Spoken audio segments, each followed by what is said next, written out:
परमात्मा को पाने तथा उसका वास्तविक लाभ प्राप्त करने के लिए पवित्र बाइबल में प्रमाण है कि प्रभु ने मनुष्य को अपना ही स्वरूप बनाया।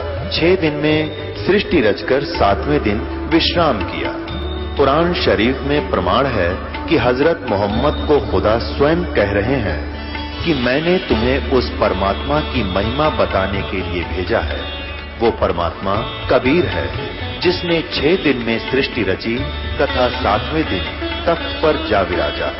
उसकी खबर किसी बाखबर से पूछकर तो देखो। कृपया अवश्य सुनिए जगत गुरु तत्वदर्शी संत रामपाल जी महाराज के अमृत वचन। आपको कोई लौट मारता है, आपके बच्चों को मार देता है, यह कोई रहम नाम की चीज नहीं है। इस काल के जाल से छुटवाकर इस नाम का असली काम है, आपको सतलोक ले जाएंगे। आपने स्वर्ग जाने तक की ही उम्मीद लगा रखी है। ये मंदा बहुत हो गया भाई, मैं बहुत तेज बोल रहा हूं, फिर भी तेज करो थोड़ा इसको। अंतिम है ये पूरा।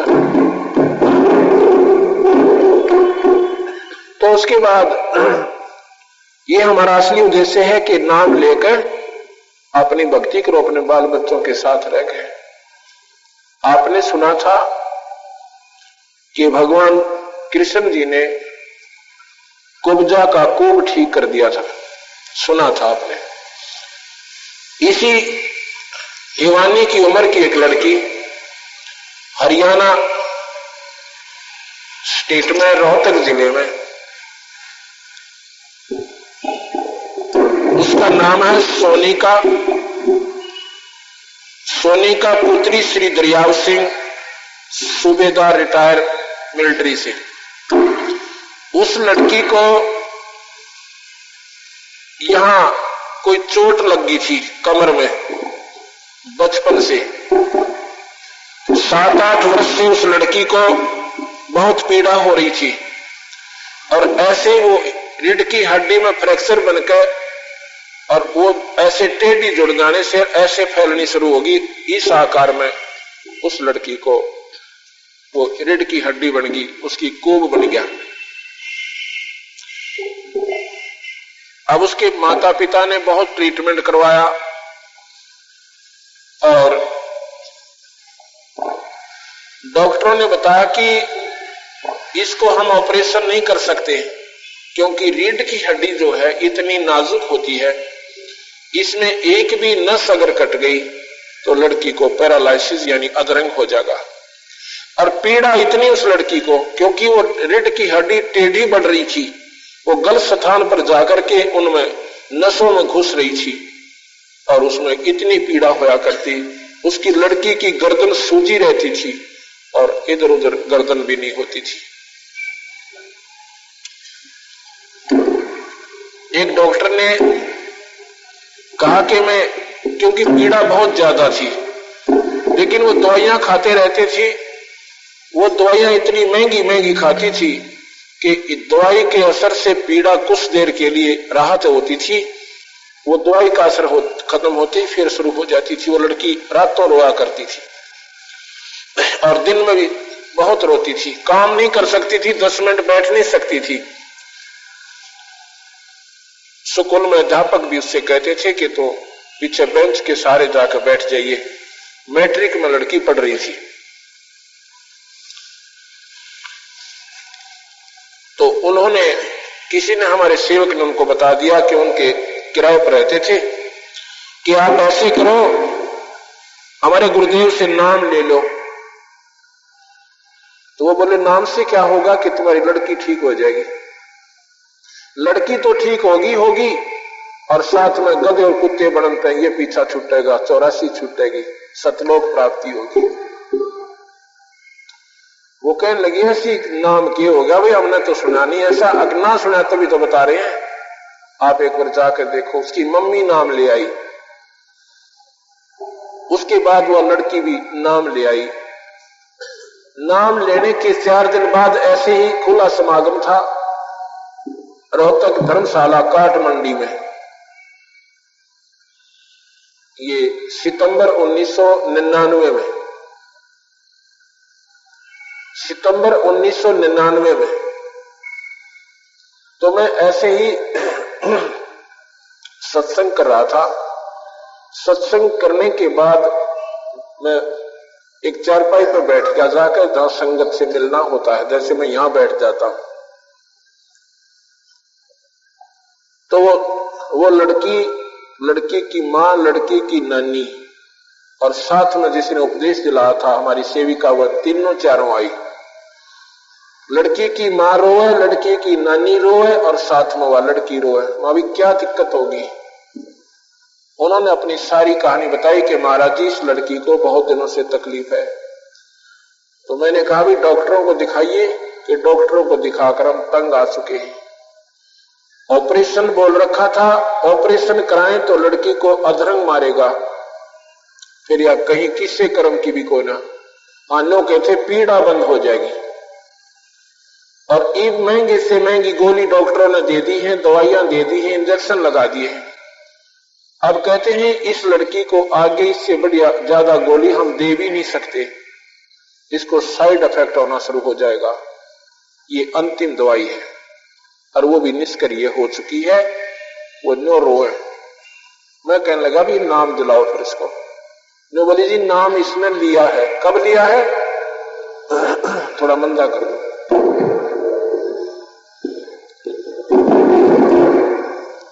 मैंने कहा कि कब लिया है? कि 4-5 दिन हो गए जी।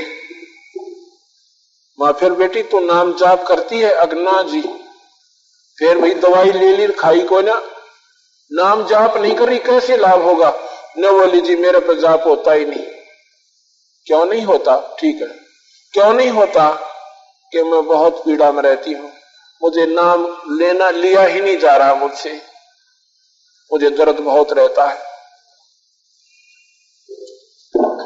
अब कई नादान आत्मा ने सोचेंगे ये महाराज जी तो अपनी डींग आप पर मारन लाग रहे हैं।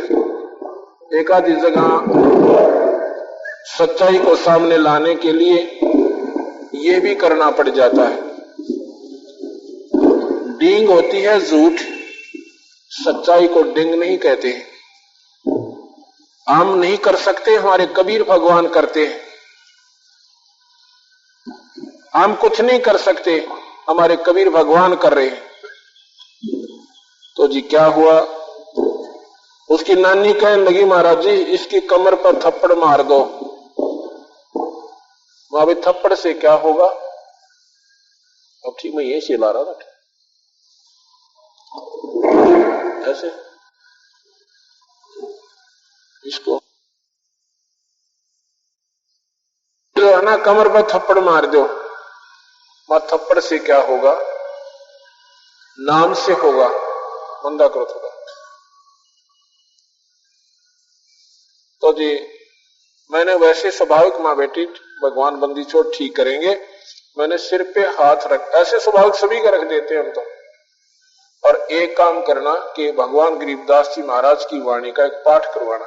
ये पाठ तो हम पुण्य करवाने के लिए करते हैं, करना तो कबीर साहब की सबक शक्ति ने। तो धर्म शुरू हो जा तो धर्म बनेगा तो हमारे कर्म भी सुधरेंगे। तो कहने लगे जी बिल्कुल करवा देंगे पाठ, और अन्य उपासना कोई नहीं करोगे, ना कोई श्राद्ध निकालोगे, ना कोई देवी देवता पूजोगे। इस पूर्ण परमात्मा की पूजा कीजिए जो गीता में लिखता कहा है कि उस भगवान की पूजा कर अर्जुन, जब तुझे जन्म मन मिटवाना है। तो ये वो भगवान कबीर साहब है भाई, ये पूर्ण परमात्मा है। आप सत्कर मानना। अगले दिन वो लड़की फिर आती है और उसका पूरे परिवार आता है। मैं सत्संग कर रहा था पर मैंने वो पहचानी नहीं, क्योंकि पहले दिन लड़की ने पैंट और वो पहन रखी थी बुशर्ट। दूसरे दिन आई तो वो अपना स्वाभाविक वस्त्र पहन रही थी जैसे लड़कियां पहनती हैं। तो मैंने नहीं पहचाना। मैं सत्संग कर रहा था कुर्सी पर बैठकर, वो लड़की स्टेज के, क्योंकि वो छोटा तख्त पर लगा रखी थी, वो लड़की 3 बार उठकर सत्संग में से और मेरे चरणों में मत्था टेक कर वापस गई। तो मैंने सोचा कि इस लड़की को, क्योंकि पढ़ी लिखी लड़की नजर आती है, एजुकेटेड है, और इसने ये ज्ञान अच्छा लग रहा है जो मैं प्रचार मालिका कर रहा हूं, इसलिए प्रभावी होकर ये लड़की आई है। मुझे नहीं मालूम था कि इस लड़की को कबीर भगवान ने यानी जीवन दान दे रखा है। जब नीचे में उतरा बैठा तो वो तीन सभी मिलकर मेरे पास आए। तो मैंने पूछा ये लड़की कि ये वही लड़की है जो काल रो रही थी, अब क्या है? अब इसका कोई पीड़ा नहीं है। हम धर्मशाला से बाहर गए थे, उसके बाद इसका कोई तकलीफ नहीं है। आज 2 साल होने जा रहे हैं, उस लड़की को कोई तकलीफ नहीं है। बोल सतगुरुदेव की। उसके कोब नहीं रहा, बिल्कुल प्लेन हो गई है। उस लड़की का फोटो भी मेरे पास है। अब ये तो है मुफ्त में। भगवान कृष्ण जो है जन्म मरण नहीं मिटा सकते आपके, क्योंकि इनके अपने भी नहीं मिटेंगे। ये कर्मदंड नहीं काट सकते, क्योंकि इनके पास कर्मदंड काटने का अधिकार नहीं है।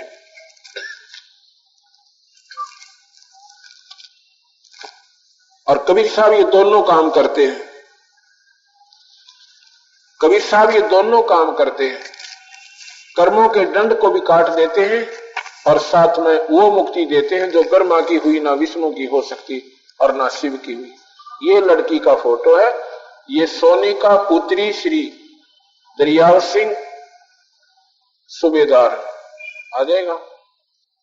अब इसके कोई कमर में कोब नहीं है और ना ही को पीड़ा रही इस लड़की को। ये कबीर भगवान की शक्ति, ये अपरंपार शक्ति है, अनंत कोटि ब्रह्मांड के मालिक है। ये जो चाहे सो कर सकते हैं। ये जन्म मरण मिटा सकते हैं, ये 84 छुटा सकते हैं। बोल सतगुरुदेव की। धन धन सतगुरु सत कबीर भगत की पीड़ मिटाने वाले। धन धन सतगुरु सत कबीर भगत की, अरे भगत की पीड़ मिटाने वाले। भक्त की पीड़ मिटाने वाले। धन धन सतगुरु सत कबीर भगत की। दसी सरपन जब जा पुकारी, इंद्रमती अकोला। दसी सरपन जब जा पुकारी, इंद्रमती अकोला। आपने तुरंत करी सहाय बरूली, मंत्र सुनाने वाले। आपने तुरंत करी अय बरूली, मंत्र सुनाने वाले। धन धन सतगुरु सत कबीर भगत की। भगत की पीड़ मिटाने वाले। पीड़ मिटाने वाले। धन धन सतगुरु सत कबीर भगत की पीड़ मिटाने।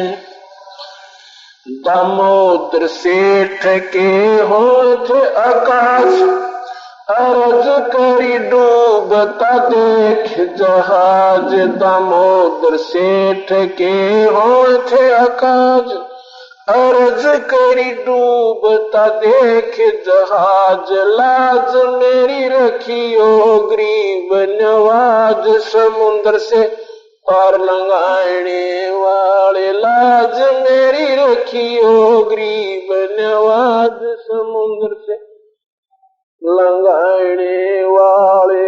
धन धन सतगुरु सत कबीर भगत की पीड़ मिटाने वाले। धन धन कबीर भगत की पीड़ मिटाने। कह कर जोड़ दीन धर्मदास, दरस दे पूर्ण करियो आस।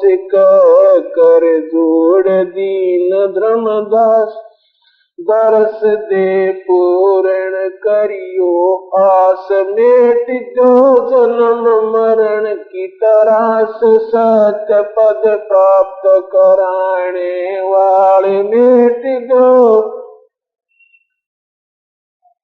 सत्य पद प्राप्त कराने वाले, धन धन सतगुरु सत्य कबीर भगत की पीड़ मिटाए। धन धन सतगुरु सत्य कबीर भगत की पीड़ मिटाने वाले। सत्संग। अब हमने ब्रह्मा विष्णु भगवान, उनके अवतार राम और कृष्ण की महिमाओं को बहुत सुना। वो भी ईश्वर हैं, उनमें भी शक्तियां हैं, पर उनकी शक्तियां सीमित है। ये असीमित शक्ति का मालिक है, इनकी असीमित शक्ति है, इनके ऊपर कोई कंट्रोल नहीं है, इनके ऊपर कोई मालिक नहीं है। ये जो चाहे सो कर सकते हैं। जैसे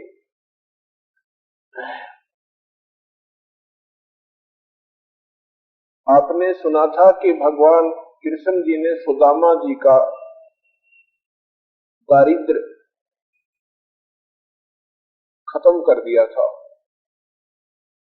कैसे कर दिया था कि उनका महल बना दिया और साथ में उनका धन और अन्न से परिपूर्ण महल भर दिया। लेकिन सुदामा की 84 कृष्ण नहीं काट सके, क्योंकि भगवान कृष्ण स्वयं काल से बाहर नहीं है और जन्म मरण उनका भी मिटा नहीं है। ये बातें आपको अवश्य खटकेंगी, क्योंकि आप उन पर आवश्यकता से अधिक आश्रित हो। क्यों? गीता जी में आपने सुना होगा, उसमें लिखा है कि अर्जुन, जब कल्प अंत होता है, जब ब्रह्मा विष्णु महेश भी समाप्त हो जाते हैं, ब्रह्मा विष्णु महेश भी समाप्त हो जाते हैं, वो मर जाते हैं, क्योंकि ब्रह्मा जी की आयु 51वां वर्ष चल रहा है, 100 वर्ष की आयु है, अर्थात ब्रह्मा का अंत होगा। 7 ब्रह्मा समाप्त होंगे तब विष्णु का अंत होगा, और 7 विष्णु समाप्त होंगे तब एक रुद्र मरेगा, यानी शंकर जी का अंत होगा। एती उम्र बुलंद मरेगा अंतरे, ये सतगुर लगे ना कान न बैठे संतरे। इतनी लंबी आयु है इनकी, ये भी अंत में समाप्त होंगे।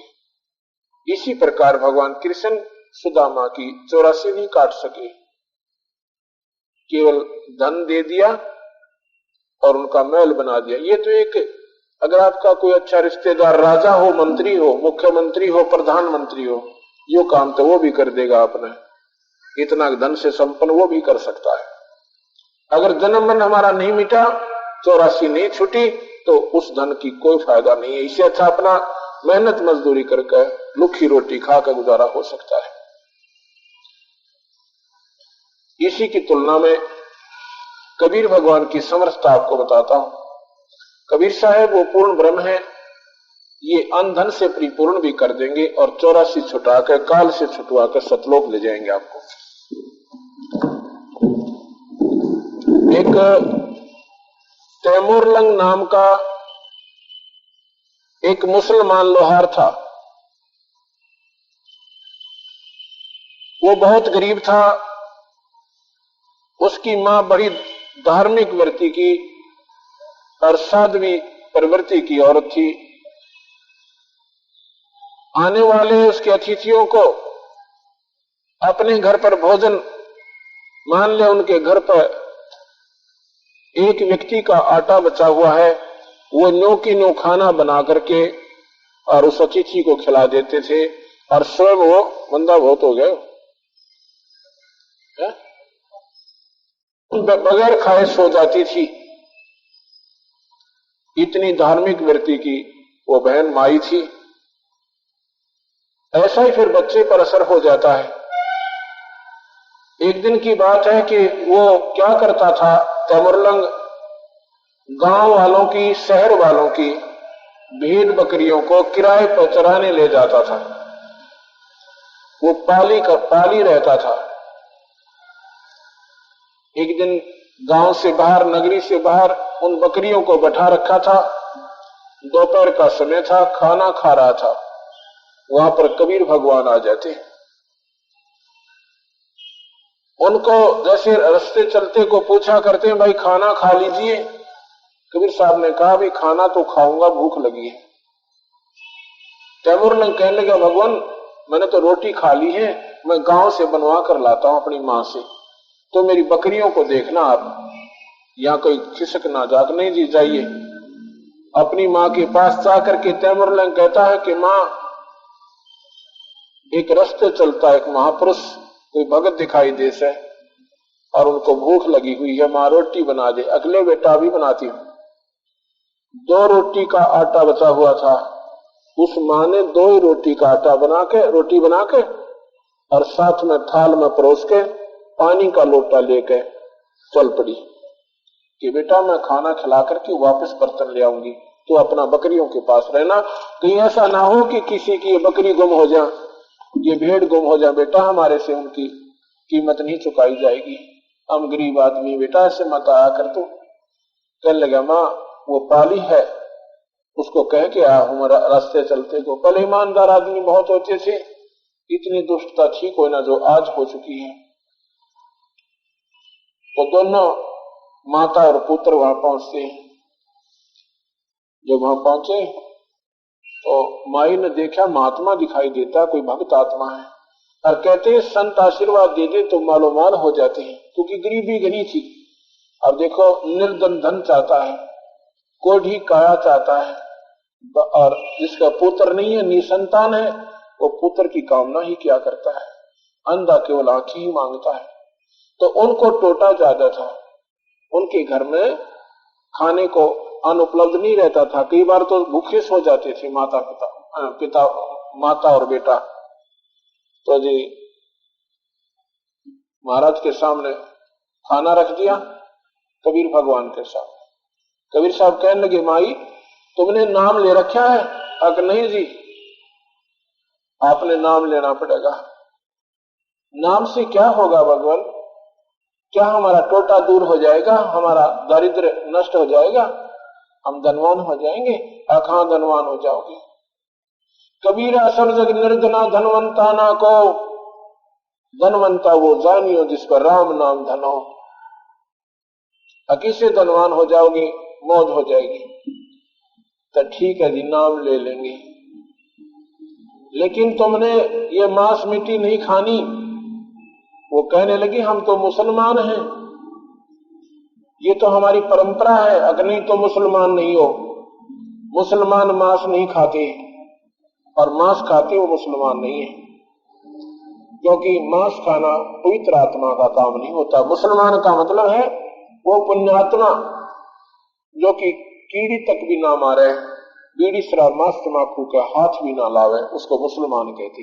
तो जी ठीक है, क्योंकि वो तो टोटे में दुखी हो रहे थे, नाम ले लिया। भगवान खाना खाते हैं, दोनों माँ बेटिया ने उपदेश ले लिया। भगवान एक रोटी खा रहे हैं, और माई बार बार कह रही है कि भगवान ये महापुरुष हमारा दुख दूर हो जाएगा, हमारे धन हो जाएगा। महाराज जी ने क्या किया, खाना खा के एक रोटी खाई। एक वहां पर बकरियां बांधने की एक चैन थी, लोहे की बेल बोलते हैं जिसे, लोहे की चैन लंबी सी जिसे बकरी बांधते हैं पतले से, उसको उठा, उसकी 4 यानी ऐसे इकट्ठी करके इतनी बना ली वो पकड़ कर मारने के लिए।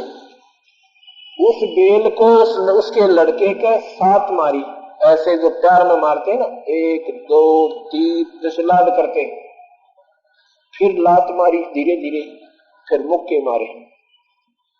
माई ने सोचा कि ये कोई पागल व्यक्ति है, और मैंने इसको बार बार कह दिया ना, ये नाराज होगा दिखा है।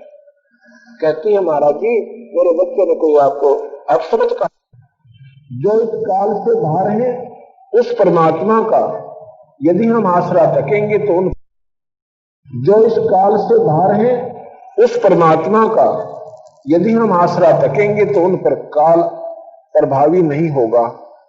काल का असर उन पे नहीं होगा, तो हमने ये सोचना पड़ेगा कि एक ही पुत्र और वही चला गया, अब वो माता पिता अपने समय को कैसे व्यतीत करेंगे।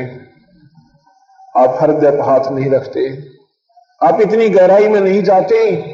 जैसे कबूतर होता है, कबूतर जब बिल्ली आती दिखती है, दिखाई देती है, तो आंखें बंद कर लेता है और सोच लेता है कि तेरा खतरा टल गया, बिल्ली दिखाई नहीं दे रही इसलिए तू मरेगा को ना। इतनी देर में उसकी नाड़ दबा देती है, गर्दन तोड़ देती है और उसको खत्म कर देती है। हमने आंखें बंद कर रखी हैं, बिल्ली अभी गुजरात में आई थी, इधर नहीं आएगी, आंखें बंद कर लिया हमने। ऐसे नहीं हो सकता। हम उसी पृथ्वी पर रह रहे हैं, उसी आसमान के नीचे हैं जहां पर वो गुजरात वाली हमारे बहन भाई रहा करते थे, और आज उनका नामो निशान नहीं। जिस संपत्ति के लिए विचारों ने तन मन धन और अपना सब कुछ लगाकर सारा समय डिवोट कर रखा था, और आज उनके पास कुछ भी नहीं रहा। उन्हीं मकानों और उस अपनी इमारतों के नीचे, बिल्डिंगों के नीचे और सर्वनाश को प्राप्त हो गए। ये क्या तमाशा है? ये है, कबीर साहब कहते हैं कि ये काल जो है ये कसाई है। काल कसाई हसत है, सर्वलोक को खा, अंकुश निर्गुण नाम का ये सतगुर दर पकड़ा जा। गीता जी में भगवान कहता है वो काल कृष्ण जी के अंदर प्रवेश करके कि अर्जुन, मैं इस समय बढ़ा हुआ काल हूं, महाकाल हूं, और सबको खाऊंगा, एक को नहीं छोड़ूंगा। और हम पूजा उसी की कर रहे हैं जो काल कहता मैं खाऊंगा। अब बताइए, हम बहुत नादान आत्मा हैं, क्योंकि अज्ञानता, सत्संग की कमी, सत्पुरुष कबीर भगवान की जानकारी ना होने से हम यहीं तक सीमित हुए, अपने ही हिसाब से अपनी साधनाओं पर आरूढ़ हो गए। 1 लाख जीव रोज काल खाता है, वही जो 1000 भुजा का भगवान है। अर्जुन देख रहा कि हे 1000 भुजा के भगवान, आप अपने चतुर्भुजी रूप में आ जाइए, मैं आपके इस रूप को सहन नहीं कर पा रहा, मेरा दिल घबरा रहा है और कांप रहा है। अर्जुन जैसे योद्धा, भगवान से कभी डर नहीं लगता, और अगर डर लगता है तो वो भगवान नहीं हो सकता। जिस पुत्र ने अपने पिता से डर लगता है वो बाप नहीं, राक्षस है। पिता तो पुत्र को छाती से लगाकर रखता है, उसके 100 प्यार करता है, लेकिन वो पिता नहीं है जिसे हमें डर लगता है। इसलिए हम अपने पिता का हमने ज्ञान नहीं, हमारा मालिक कौन है। सभी कहते हैं कुल का मालिक एक, और फिर साधनाएं 36 सिर पे रख रखी। जब कुल के मालिक से आपका संपर्क हो जाएगा, फिर अन्य साधनाओं की आवश्यकता नहीं पड़ेगी। यदि आपका चीफ मिनिस्टर से संबंध हो जा और कोई मिला दे आपको, आपने फिर नीचे के किसी अधिकारी से मिलने की आवश्यकता नहीं पड़ेगी, उसके पास जाकर उसकी सेवा करने की आवश्यकता नहीं पड़ेगी, वो तुम्हारे पास आएगा। अगर ऐसा नहीं है तो फिर आपने ज्ञान को नहीं, ज्ञान नहीं है आपको। और प्रधानमंत्री से मिलन हो जाए आपका, क्योंकि वो supreme power of the country, तो और राष्ट्रपति से तो फिर आपके वारे न्यारे हैं, फिर आपका कहीं भी कोई काम नहीं रुक सकता, आप पर कोई संकट नहीं आ सकता। ऐसे ही ये 3 लोक के परमात्मा हैं, ब्रह्मा विष्णु महेश, केवल 3 लोक्स ओनली 3 लोक्स गॉड। वो कौन कौन से मैंने अभी बताए थे। इसके बाद बहुत लोक हैं, 14 लोक तो एक ब्रह्मांड में है, जिसमें हम रह रहे हैं। ऐसे 21 ब्रह्मांड हैं और उनमें बहुत लोक हैं, 88,000 खेड़े हैं, तो उनका मालिक न्यारा है। वो कौन है? 21 ब्रह्मांड का कुल मालिक है ज्योत निरंजन ब्रह्म, और 3 लोक के कुल मालिक है ब्रह्मा विष्णु महेश, क्योंकि इनकी प्रभुता इस 3 लोक के अंदर है। और 7 शंख, नील पद्म शंख ब्रह्मांड का मालिक है, परमात्मा है, वो कुल मालिक है, इंक्लूडिंग ये 3 लोक्स, जो 7 शंख ब्रह्मांड आगे, और इंक्लूडिंग ये 21 ब्रह्मांड, ये 21 ब्रह्मांड समेत ओवरऑल कंट्रोलर है। जो 7 शंख ब्रह्मांड का मालिक है उसको परब्रह्म कहते हैं। इस परब्रह्म से ऊपर एक पूर्ण ब्रह्म परमात्मा है जो अनंत करोड़ ब्रह्मांड का मालिक है, वो ओवरऑल कंट्रोलर यानी कुल मालिक है। आप विचार कीजिए, अपने डिपार्टमेंट में हेड ऑफ द डिपार्टमेंट वो उसका कुल मालिक होता है, लेकिन वो सुप्रीम पावर नहीं है, उस महकमे की सुप्रीम पावर है, उसके बाहर उसका कोई औचित्य नहीं है, उसकी कोई समर्थता नहीं है। ऐसे ये केवल 3 लोग के हेड ऑफ डिपार्टमेंट हैं, लेकिन इनकी भगवान ब्रह्मा विष्णु महेश के इनके जो अधिकार क्षेत्र हैं ये निर्धारित किए गए हैं। एक संविधान बना रखा है काल ने कि ना तो तुम कर्म घटा सकते ना बढ़ा सकते। जैसे कर्म इस लोक में प्राणी कर रहे हैं उनको ऐसा झोंका तो दे सकते हो, कर्म के दंड को आप नहीं काट सकते, ब्रह्मा विष्णु महेश नहीं काट सकते। 3 ताप को नहीं काट सकते। ये 3 ताप के अंतर्गत क्या आता है? किसी ने श्राप दे दिया, कोई देवरुष्ट हो जाना, या किसी का छू मंत्र जंतर मंत्र किसी ने कर दिया, ये ब्रह्मा विष्णु महेश नहीं काट सकते। अब ये बातें आपको खटकेंगी क्योंकि ये नया ज्ञान है, पर सच्चाई से परिपूर्ण है। एक बार जो चीज कड़वी लगा करे, क्योंकि जो हमने कभी चाखी को ना, हमने कभी इसका टेस्ट नहीं लिया, ये कड़वी लगेगी, एक दिन मीठी आपको सिद्ध हो जाएगी। आप सोचिएगा, भगवान विष्णु से भी अपना कर्म दंड नहीं कटा, अपना 3 ताप के अंतर्गत जो उसको श्राप मिला था वो श्राप नहीं कटा भगवान विष्णु से। कैसे? एक समय नारद जी ने भगवान विष्णु को श्राप दे दिया था।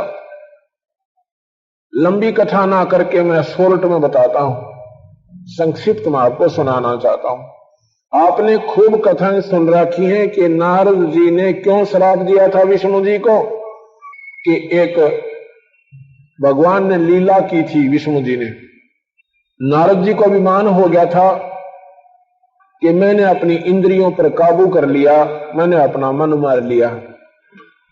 कबीर साहब कहते हैं, कोई कहे कि 7 समंदर और बहकर चल पड़े, नेचुरल फ्लो में चल पड़े, और कोई कह दे अकेला आदमी कि मैंने उन 7 के बहते पानी को अकेले न रोक दिया, जो कि अति असंभव, क्वाइट इम्पॉसिबल, हो नहीं सकता। मैं मान लूंगा, उसको मान सकता हूं कि उस एक आदमी ने 7 समुद्र बहकर चल पड़े और उनको अकेले न रोक दिया।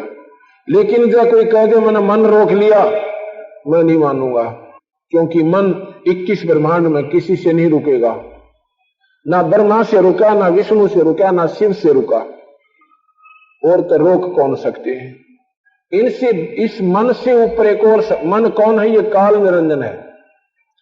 ये मन जो है ये स्वयं निरंजन है, ये काल भगवान है, उसका अंश है। उसने अपनी सिद्धि शक्ति से इस मन को इंद्रियों के ऊपर अपना सवार बना रखा है, और मन से ऊपर कबीर भगवान है, सतपुरुष है।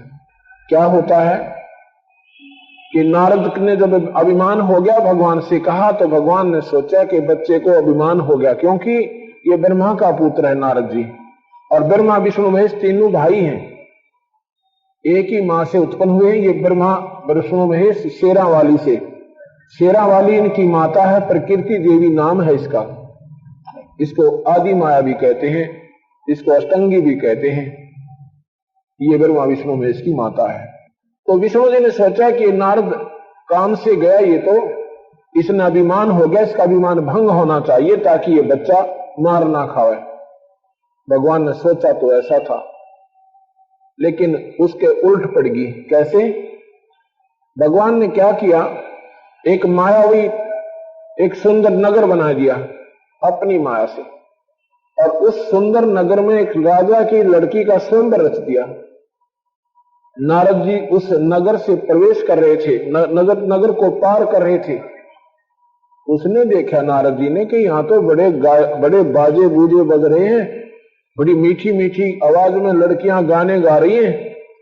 नारद जी पूछ रहा है कि क्या हो गया भाई, यहाँ क्या बात है? तो बताया गया कि राजा की लड़की का स्वयंवर है और लड़की अपना मन पसंद वर वरेगी। दूर दूर के जवान जवान सुंदर सुंदर भूप राजा आए हुए हैं और लड़की के बस तरी उतरी हुई है आकाश से, इतनी सुंदर कन्या है। अब नारद जी का तो हुई दुख, अगर शादी क्यों ना करवा लो। उस शख्स पहले कह रहा था मैंने इंद्रियों को काबू कर लिया, मन पर काबू पा लिया। अब मन में इस मन के मते नचा लिए, मन है पक्का दूत, ले डूबा दरिया में फिर जावा हाथ तक छूट। ये मन इतना बदमाश है, इतना बुंडा कर्म करवा दे एक बार, इतना दुष्कर्म करवा देना जाने किसी नेक आत्मा पे, और फिर हाथ तक छूट जा, फिर उसका जूते पड़ो आत्मा के, मन निकल जाता हाथ से। अब उसने तो दिल्ली अंगड़ाई कि अब तो भाई शादी ही करा कर देखते हैं, शादी में क्या अवगुण है। भाई पिताजी ने करवा रखी, चाचा जी ने करवा रखी, छोटे चाचा जी ने करवा रखी, अपनी अटकड़ा पला दी मन ने। तो अभी शादी भी करवाऊंगा तो मैं तो इतना सुंदर नहीं कि लड़की मुझे पसंद करे, इतना लंबा चौटा और आगे पाछे सर लंबा बजा हुआ। नारद जी ने सोची वह बड़ा बात बिगड़िया था। तो उसने सोचा कि भगवान विष्णु जैसा खूबसूरत इसमें कोई भी यानी नहीं है, तो क्यों ना उनसे उनका स्वरूप मांग लूं। एकांत में जाकर याचना करते हैं, हृदय से रोते हैं, भगवान विष्णु सामने प्रकट हो जाते हैं। कहते हैं क्या चाहते हो ऋषिवर? कि भगवान मैंने आज तक आपसे कुछ नहीं मांगा, आज कुछ मांगना चाहता हूं। अरे मांग फिर की बात हुई, रो क्यों रहा है नादान? वो हमारा बच्चा नहीं है। अब मैं ऐसे ना मांगू और वचनबद्ध हो जाओ। तथास्तु, वचनबद्ध होगी भाई कि मुझे अपना रूप दे दो, हरि का रूप चाहिए मुझे। संस्कृत में हरि बंदर को भी कहते हैं। तो भगवान ने बोला भाई तथास्तु, तेरा हरि रूप हो जाएगा। अब उसी समय उसका गोलिया बदल गया। नारद जी ने सोचा कि तेरे जैसा सुंदर आज कोई नहीं है, और वो कन्या जाते ही वरमाला डाल देगी। अब पहुंचा जहां पर राजा लोग बैठे हुए थे कुर्सियों पर, लड़की अपने हाथ में वरमाला लेकर घूम रही है और अपने पसंद पति को ढूंढ रही है। नारद जी ने सोचा आज तो माला तेरा डलनी है। तो जब नारद जी के पास से वो लड़की गुजर जाती है, नारद जी ने सोचा कि तेरी तरफ देखा कोई ना, ये देख नहीं पाई कन्या। वो फिर आगे जाके खाली कुर्सी थी उधर फिर बैठ गया, लड़की वहां से भी पार कर गई। उसने सोचा ऐसा क्या चाला हो गया भाई, क्या जुल्म हुआ? उसने सोचा कि मेरी तरफ दृष्टि नहीं पड़ी है इसकी अभी तक। आगे जाके सामने खड़ा हो गया। न्यू एक राजकुमार बैठा था, उसके पास दर्पण था। उसने कहा भगत जी देखिए तेरी शकल। उसने देखी अपनी शकल, अरे तेरा गजब भैया। अब नारद जी का पारा 100 पर गया, एकदम क्रोधित हो गया, 100 पार कर गया। क्रोधित होकर सामने क्या देखता है कि भगवान विष्णु आ जाते हैं और खाली सिंहासन पर विराजमान हो जाते हैं। कन्या जाकर के उनके गले में वरमाला डाल देती है। अब नारद जी ने देखा अपना शकल हुलिया, जाके भगवान विष्णु के सिर पर चढ़ गया, लगा बुरी बुरी उसको सुनाने, तू छलिया है, तू कपटी है, तू सदा ही संतों के साथ धोखा करता आया है। मैं तुझे श्राप देता हूं कि आज के बाद जैसे मैं आज पत्नी के लिए रो रहा हूं, एक सारी आयु तू अपने पत्नी के वियोग में बिताएगा। अब दे दिया श्राप नारद जी ने। नारद जी चले गए, विष्णु जी आगे। वही भगवान विष्णु रामचंद्र बनकर आए। उस नारद जी के श्राप को भोगने के लिए, उस श्राप को टाल नहीं सके ब्रह्मा, ये विष्णु जी, ये काट नहीं सके 3 ताप को, स्वयं उसके दुखों को भोगना पड़ा। अब देखिएगा भगवान की शादी हुई, शादी होते बनवास हुआ, पिता मर गया, और फिर जाते ही सीता पंचवटी से रावण राक्षस ने उठा ली। फिर रावण के साथ 12 वर्ष तक युद्ध हुआ, सीता की परीक्षा ली। जब वापस लाने लगे, सीता माता की अग्नि परीक्षा ली गई थी। यदि तू उल्टा नहीं हो पाई है, अगर तू ज्यों की तू है, तो अग्नि में नहीं जलेगी। वो अग्नि में माता नहीं जली। सहर्ष घर ले आए। आते ही किसी धोबी ने अपनी धोबन में कूटा था, और भगवान राम वेख बदल कर यानी राजा बन गए थे। नगरी में टहल रहे थे, घूम रहे थे, भी किसी की कोई दुख हो तो मेरे तक ना आन पाओ तो मैं ऐसे पता कर लूं। वो कहता है कि मैं तो जो है ना कल कहां गई थी। वो कहती है कि तूने मुझे बुरा शब्द कहा था, मैं अपने घर चली गई थी, 2 दिन वहां रुक के आई हूं। कहने लगा मैं तुझे घर नहीं रखूंगा, मैं कोई दशरथ का बेटा राम थोड़ा ही हूं जो 12 वर्ष रावण की पास रहकर आई है सीता, उसको अपने घर ले आया। अब बताओ भाई, एक धोबी तो पक्का मान लिया रामचंद्र जी ने, और अपनी आंखों के सामने जो अग्नि परीक्षा ली उस माता को, उसमें उनका विश्वास नहीं हुआ कि ये उल्टा नहीं थी। वो धोबी के कहने से सुबह माता को पार्सल कर दिया कि चाल अड़े तक बता कोई बात हुई है। अब सीता कहीं पेट में बालक, अगर तुम इन भगवानों का के जीवन पर आचरण करना चाहते हो तो करके देखो इस लीला को, एक बार अनुसरण करो भगवानों का। अपनी पत्नी जो गर्भवती हो काट दो उसमें करता है। क्या हमारी बहन बेटियां बाहर नहीं रहती? खूब रहती हैं।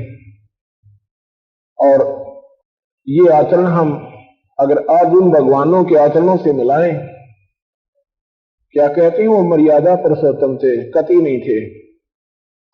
वो तो काल ने जो गाइडलाइन उनको दे रखी है ना, जैसे एक फिल्म बनाई जाती है, पिक्चर, उसमें पहले हिस्ट्री लिखी जाती है, फिर एक डायरेक्टर होता है, उसमें लिखी हुई कहानी के अनुकूल उन पात्रों को चलाता है। उससे बाहर कदम वो पात्र नहीं रख सकते। ये काल निरंजन डायरेक्टर भी है, प्रोड्यूसर भी है, और राइटर भी खुद है। इसके ये हीरो हैं। ये जो कहानी पहले लिख दी गई थी उसके ऊपर इन्होंने चलना पड़ता है। जैसे अहिल्या को गौतम की पत्नी, गौतम ऋषि की पत्नी अहिल्या को श्राप दिया था किसने? गौतम ऋषि ने, कि तू पत्थर की होगी मृत मंडल में जाकर। फिर वो रोने लगती है कि भगवान मेरा दोष नहीं था, वो चंद्रमा, वो नीच आपकी शक्ल बनाकर आया था और मैं उसको पहचान नहीं पाई, ये भगवान मेरा दोष नहीं है। तो कहने लगा चलो। हाँ, फिर कहती है कि वो मेरा कब उद्धार होगा? कि रामचंद्र आएगा, विष्णु रामचंद्र बनकर जाएगा, जंगल में घूमेगा, जब उसकी सीता उठ जाएगी, जब आपके ऊपर चरणों की अपनी खड़ाऊं झाड़ेगा, उसके पैरों की धूल लगेगी, जब तू वापस औरत बनकर मेरे पास आएगी। कब आएगा वो? कि त्रेता युग में। अब कौन सा युग है? सत्ययुग है। हे भगवान, सत्ययुग, फिर द्वापर आएगा और फिर त्रेता आएगा। कहने लगे हे मालिक, हे ऋषिवर, मैं निर्दोष हूं, आप जानी जान हैं, आप रहम करो, मेरा जल्दी छुटकारा हो जाए। तो गौतम ऋषि ने कृपा कर दी कि त्रेता युग द्वापर से पहले आ जाएगा। लेकिन होगा ऐसे। ये फिल्म बनी बनाई धरी है हर युग की। वो दूसरी कैसेट चढ़ा दी उन्होंने, पाछे अंदर दी। तो जब त्रेता युग आया, जो की तो जो पहले कह दी थी, अर्थात इससे सिद्ध होता है कि ये कहानी पहले लिखी गई थी, उसके ऊपर इस रामचंद्र विष्णु ने रोल किया था। भगवान राम को वनवास हुआ, अहिल्या की शिला बनी हुई थी पत्थर की, उस पर पैर झाड़े, जूते झाड़े, खड़ाऊं झाड़ी और झाड़ते हुए देवी बनकर अपने स्वर्ग लोक चली गई। महर्षि वाल्मीकि जी ने रामचंद्र जी के जन्म से 10,000 पूर्व रामायण लिख दी थी और ज्यों की तो बनी थी। इति सिद्धम कि जो करना कराना है उस काल भगवान ने, निरंजन ने इनको नचा रहा है। आप देखते हो सीता उठा ली जाती है और भगवान राम ने यह नहीं मालूम कि कौन उठा ले गया, फिर भगवान का है भाई। कहते हो तो लीला कर रहे थे, क्या की लीला भाई, जब पत्नी उठ गई, ये क्या लीला थी? हाँ, ये लीला थी कि 33 करोड़ देवताओं की बंद छुटवानी थी जो रावण ने कैद कर रखे थे।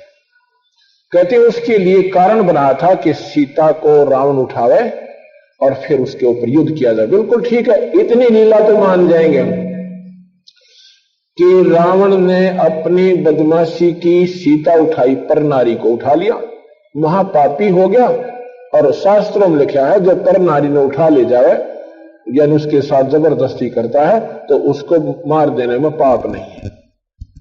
तो ठीक है, सीता उठ चुकी थी और भगवान राम साथ साथ पहुंच जाते और जाते जाते टीटवा दाब देते, उसका मार देती छाती में और ले आते सीता ने। दोनों काम बन गए थे मिनट में। नहीं, उसको मालूम ही नहीं था कि सीता ने कौन ले गया। वो तो हीट एंड ट्रायल मेथड से, हीट एंड ट्रायल मेथड से, जैसे किसी का पशु खोजा, भैंस खोजा, 2 नोन ढूंढने जाया करें, 2 नोन ढूंढने जाया करें, क्या कौन से का सूत बैठ जा कित पा जा। ऐसे हनुमान जी ने जाकर के और सीता की खोज की। फिर बोलना बंद है, विचार करना, ये क्रिटिसाइज मत समझना। हम कोई दुश्मन नहीं है किसी भगवान के, नहीं। हम इन ब्रह्मा विष्णु महेश की पूजा करते हैं क्योंकि ये 3 लोक के अधीश्वर हैं। लेकिन सच्चाई को सच्चाई समझना, इसको कड़वापन नहीं आना चाहिए। फिर तुम भक्ति करना इस सच्चाई को समझ के, आपको आनंद आएगा। अब तो आंख मीच के और लकीर के फकीर बने हुए हो।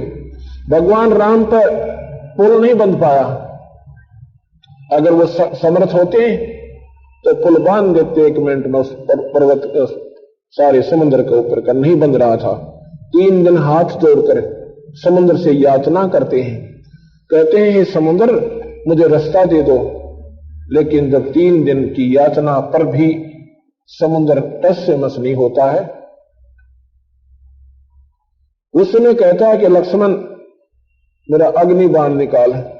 ये लत्तों के भूत बाता नहीं मान्या करते हैं। जब लक्ष्मण ने वो अग्नि बाण निकाल कर दिया, जब भगवान ने चढ़ा पर तिंचा पे, उसमें लकड़ने लगी लपट, एकदम वो समुद्र ब्राह्मण का रूप बनाकर आता है। कहता है भगवान मुझे फूको मत, मुझे जलाओ मत। अगर मुझे जला भी दोगे तो भी आपका काम नहीं बनेगा, क्योंकि ये खड्डा बन जाएगा, आप लंका तक फिर भी नहीं जा सकते। ऐसा करो कि सर्प भी मर जाएगा, लाठी ना टूटे। वो क्या है कि आपकी सेना में नल नील नाम के 2 सैनिक हैं, वो शिल्पकार भी हैं।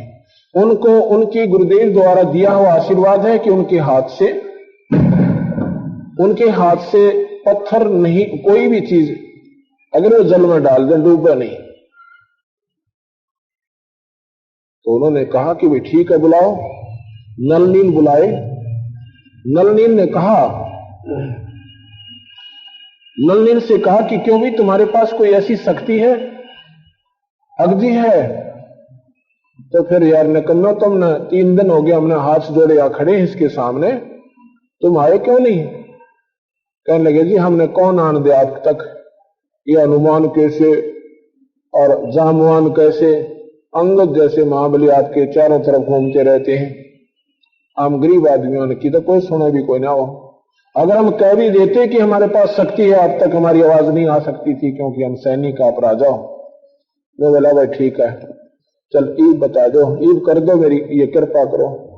उन्होंने पत्थर उठाए और पानी में रख दिए, सारे डूब गए। फिर उठाए, फिर रखे, फिर डूब गए। अब समुद्र की तरफ भगवान राम देखते हैं कि तो झूठ बोल रहा था, ये कहना चाहते हैं। इतने में समुद्र कहता, नल नील तुमने अपने गुरुदेव को याद नहीं किया, अगदी नहीं किया, अब नकम्यो, अपने याद करो अपने मालिक को, गुरुदेव को, क्योंकि गुरु को सर्वप्रथम रखना चाहिए। फिर उन्होंने अपने गुरुदेव को याद किया। वो गुरुदेव कौन थे? वो कबीर साहब थे। नल नील के गुरुदेव कौन थे? कबीर साहब थे। अब प्रश्न उठेगा कि त्रेता में कबीर कहां से आता? क्या कबीर तो कल, कबीर साहब तो कल हुए हैं 600 वर्ष पूर्व? नहीं, ये चारों युगों में आए हैं। ये उस समय भी थे जब ब्रह्मा विष्णु महेश भी पैदा ना हुए थे। ये निरंजन भी का भी जन्म नहीं हुआ था। ये परमात्मा पूर्ण है, ये सतलोक में रहते थे। ये चारों युगों में आए हैं। सतयुग में सत्सुकृत नाम से, और त्रेता में मुनिंद्र के नाम से आए थे, और द्वापर में करुणा में नाम से, और त्रेता में और कलयुग में ये कबीर नाम चलेगा इनका, जब तक ये कलयुग रहेगा। तो जी मुनिंद्र जी के वो शिष्य थे, उनको कैसे आशीर्वाद दिया था कि ये नल नील थे ना, ये थे तुमको मोटे दिमाग के और सेवक थे गणे करने। जब ये सत्संग समागम होते थे, क्योंकि नहरों के दरियाओं के किनारे ऋषि लोग रहते थे, वहां पर समागम होते थे, ऋषि जन एकत्रित होते थे, तो उनके कपड़े धोना, उनके लोटे मांझ लाते, यानी उनकी खूब सेवा करते थे। पर थे इसे मोटे दिमाग के, ले गए 10 कपड़े लाए उल्टे 5, और 5 गंगा में बह गए। किसी का लोटा बह जाता, किसी की खड़ा होने छोड़ा जो साफ कर ले जाते, क्यों एक का मंजर तो इतने दूसरे चली जाती। तो वह ऋषि उनके सामने हाथ जोड़ने लग गए, भाई तुम रहने दो, सेवा करो थोड़ी, तुम्हारी वस्तु गुम कर देते हो ज्यादा। और वो मानने को ना, रोने लग जा, ए भगवान हमने तो सेवा दे दो। ये शिकायत मुनिंद्र जी से की जी, आपके चेले बड़े हमारे तो पीछे पड़े, सेवा ना दें तो ये रोने लग जाते हैं, और सेवा इसी करे हैं 4 वस्तु ले जाए, 2 उल्टी लावे, 2 उल्टा गंगा में गिरा। तो कबीर साहब ने बुलाया, काजा भवरिया ने मुनिंद्र जी दोनों के सिर पे हाथ रख दिया, बेटा आज के बाद तुम्हारे हाथ से कोई वस्तु पानी में डूबा कोई ना, अपनी तरफ ढूंढ लाइए। उस दिन के बाद उनके हाथ से कोई वस्तु पानी में डूबती नहीं थी। लेकिन उस दिन उन्होंने अपने गुरुदेव का अनादर कर दिया उन नादान आत्माओं ने, तो वह शक्ति भी उनकी खत्म हो गई। इतने में जब उन्होंने अपने गुरुदेव को याद किया, तो वो भगवान मुनिंद्र जी यानी सतपुरुष पूर्ण ब्रह्म आकर वहां सामने प्रकट हो जाते हैं। नलनील कहते हैं जी गुरुदेव आ गए हैं, चरणों में प्रणाम किया। तो कहने लगे, महाराज जी ये आपके शिष्यों के हाथ में कोई शक्ति थी, वो आज काम नहीं कर रही। तो मुनिंद्र जी कहने लगे, अब काम करे भी नहीं की, क्योंकि इन्होंने गुरु का अनादर कर दिया। देखो आप लोग भक्ति करते भी हो और मर्यादा नहीं निभा पाते, जिसके परिणाम स्वरूप आपकी भक्ति निष्फल हो जाती है। गुरु को परमात्मा के तुल्य मानकर आप भक्ति कीजिए, आपकी श्रद्धा बनी रहेगी, आपकी आस्था उनके चरणों में बनी रहेगी। अगर ऐसा नहीं मानोगे तो आपकी भक्ति बनेगी, बर्बाद हो जाएगी। कहते हैं जैसे माता गर्भ को रख जतन बना और ठेस लगे तो क्षण हो, तेरी ऐसे भक्ति जा। जैसे माता को गर्भ हो और बड़े मुश्किल से भगवान कृपा करें, और फिर वो अपनी उस गर्भ का इतना ध्यान रखा करे बालक का कि परमात्मा की ठेस ना लग जा, हे मालिक ये बर्बाद ना हो जा, हे मालिक ना जरा कब फिर भगवान रजा करे।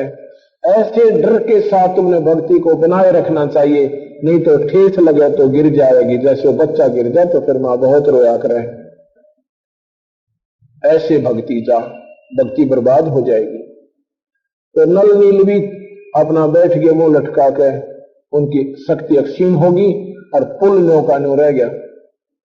ना रामचंद्र जी से बन रहा है, ना नल नील से बन रहा है। अब कबीर साहब मुनिंद्र जी कहते हैं कि रामचंद्र जी प्रार्थना करते हैं, भगवान हे ऋषिवर, आप तो पूर्ण ब्रह्म हो, आप जो चाहो सो कर सकते हो। मेरे सामने ये समस्या है कि राक्षस राजा रावण मेरी पत्नी को उठा ले गया है। उसको, उस राक्षस ने 33 करोड़ देवताओं को बंद कर रखा है। उससे वो देवता छुटवाने हैं और सीता जी को भी लाना है। सेना का डजाना अति संभव हो रहा है, आप कृपा करो। तो मुनिंद्र जी कहने लगे कि सामने वाला जो पहाड़ है, इसको मैंने आते आते अपनी शक्ति से हल्का कर दिया। वहां से पत्थर ला उठाकर, जब वहां से पत्थर उठाए गए, जब हनुमान अंगद और केसे लाए पाड़ उठाकर वहां लाकर के फोड़ फोड़ कर नल नील में त्रास त्रास के, क्योंकि वो शिल्पकार भी थे, नल नील ने फिर उन पत्थरों को जो चलने योग्य भगवान ने बना दिए थे, उनको आपस में जोड़ तोड़ कर और फिर पुल बना दिया था। रहे नल नील जतन कर आर, तब सतगुरु से करी पुकार। रहे नल नील जतन कर अरे तब करी सतगुरु से पुकार। दास करे काल की अपार, सिंधु पे चला कराने वाले। दास करे काल की। और गुरु ने आकर के वह नाग काटे और खाए और भगवान के बंद छुड़वाई। कहते ये भी लीला कर रहे थे। ये कोई लीला युद्ध में या के लीला थी, उन्होंने अगर समस्या थी तो उनको बंधन नहीं देते। तो यहां महाराज कहते हैं